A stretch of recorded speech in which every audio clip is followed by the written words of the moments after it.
Bahubali came, it took the nation by storm because suddenly Pan India, you made Pan India the buzzword. So with RRR coming, you have two superstars with you.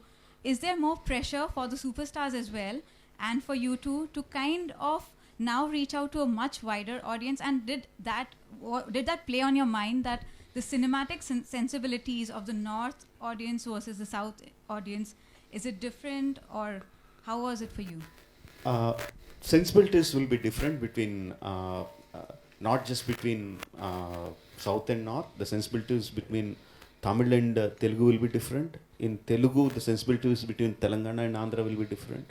In Andhra, the sensibilities between East Godavari district and West Godavari districts will be different. The sensibilities keep changing, just like the tastes of the food that we eat keep changing from area to area. But the emotions of a human being never change. They are the same across the world. So as long as my story is based on the basic human emotions that I believe will connect to everyone, I don't worry about how the North Indians are going to look at it, how the South Indians are going to look at it. I don't worry about that. I just worry about telling my story in the best possible emotional manner possible. Amazing. What about for Ramcharan and NTR Jr.? I mean, absolutely. Thanks to the previous film he's done, Bahubali, he's erased a lot of the boundaries between the 29 states or 26 states we have. 30 states we have. So he's erased the boundaries between all the states and he's made it possible. The journey has started with Bahubali. Yes, it's still a question whether we are one industry or we are how many other languages we speak in India. We have that many industries.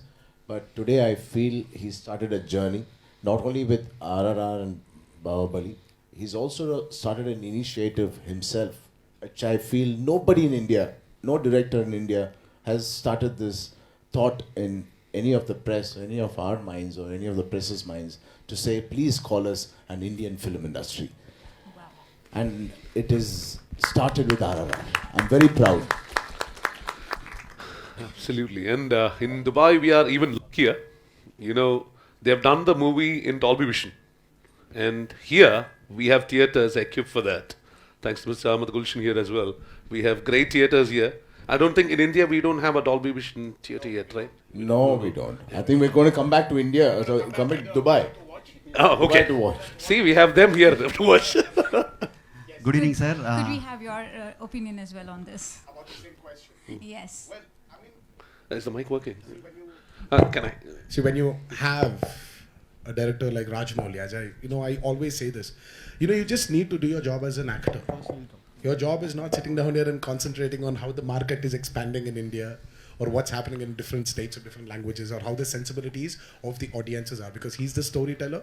He decides that. As an actor, I believe in one thing, as Rajamouli said, sensibilities might change, but the emotion always remains the same. So it's just go tap the emotions. I mean, like, when you watch a movie like Avengers, the Endgame, when you have Iron Man dying, you don't need to have a language there. You just know. You already have, you have tears in your eyes. Your eyes are filled with tears. Call it Dubai, call it USA, call it back in India, call it in a, name even the smallest remote village in India. You go show him that scene, he will cry. It's how the story was told by the storyteller and how the actor delivered it. So we just need to do our job right. That's all. Thank you, Akansha. Sure. Good evening sir I'm Shyam from radio Gilli మీతో తెలుగులో ఇక్కడ మాట్లాడటానికి చాలా హ్యాపీగా ఉంది. And we know the great RRR Mr Ram Charan, Rajamouli garu and Rama Rao garu. I have 2 questions sir.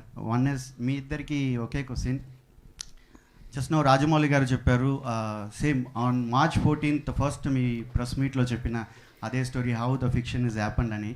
So these 3 years, how difficult to maintain your physique and 3 hour స్టోరీని మేము entertain చేయడానికి మీరు 3 years కష్టపడ్డారు. How difficult? అంటే మనందరికీ తెలిసిందే, రాజమౌళి గారు ఫస్ట్ ప్రెస్ మీట్లో చెప్పారు, it will be one of the fastest movies he's going to make, and he really meant it ఆ రోజు అది చెప్పినప్పుడు. But of course, along with everybody, we all went through the corona, and we all had a pause. మనందరం ఒక pause button నొక్కాం. అది కేవలం ఆర్ఆర్ఆర్ఏ పాజ్ బటన్ నొక్కలేదు. సో అందరం పాజ్ బటన్ నొక్కాం. So all of us put a pause button. So that was the only delay, but we've never exceeded in the number of days we initially thought, or Rajamouli garu thought we should work. We never had extra schedules happening. RRR, the day one press release that happened in Hyderabad, what Rajamouli garu said, it'll be one of the fastest films I will make. It was actually intended, and it had happened. But of course, it's only the corona. But keeping that aside, how did we survive? How all of you survived corona, we also survived. As simple as that. But keeping our interest, keeping us alive, of course, the man himself, we were interacting, me and Tarak were interacting with him on a weekly basis, sometimes monthly basis. Of course, we want to keep a connect with our director and keep that enthusiasm and that spark alive, because all of us suddenly felt unemployed. Unemployed for 2 years. Yeah. But yes, all of us knew the end result of RRR. Even if I didn't speak to him, weekly basis or monthly basis, my zeal, my thirst to see the end result would have still been alive, because I know when I started RRR, with what conviction I started RRR.